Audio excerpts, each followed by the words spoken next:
আসসালামু আলাইকুম প্রিয় দর্শক, আপনারা জানেন শেখ হাসিনা দেশ থেকে পালিয়ে যাবার পরে আওয়ামী লীগ কিন্তু নানা রূপে আবার একটা অরাজকতা সৃষ্টি করার চেষ্টা করে আসছিল। ইতিপূর্বে কখনো আনসার রূপে ফিরে আসতে চেয়েছিল এবং দেখেছি রিক্সা বাহিনী নিয়ে একটা অরাজকতা সৃষ্টি করতে চেয়েছিল।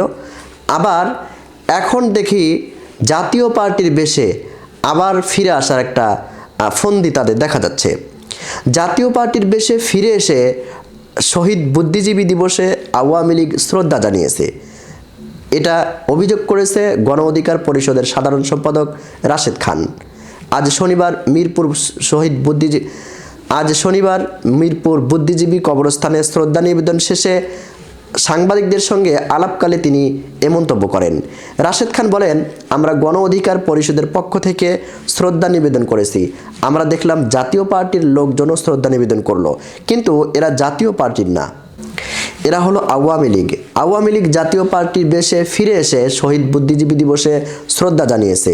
ইতিমধ্যে জিএম কাদের বলেছে, আমাদের সমাবেশে যদি আওয়ামী লীগ কর্মীরা আসে আমাদের করার কিছু নাই, উন্মুক্ত সমাবেশে তারা আসতেই পারে।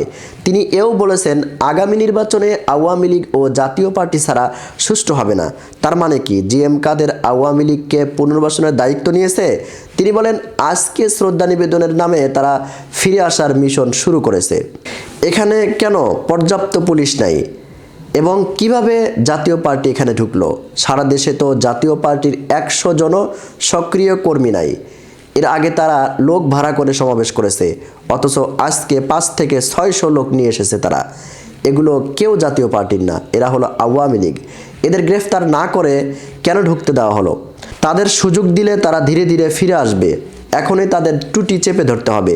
গণহত্যার বিচারের আগে কোনো সাংগঠনিক কার্যক্রম তারা যেন করতে না পারে, এ বিষয়ে অবশ্যই প্রশাসনিকভাবে কড়াকড়িভাবে নজরদারি দিয়ে রাখতে হবে।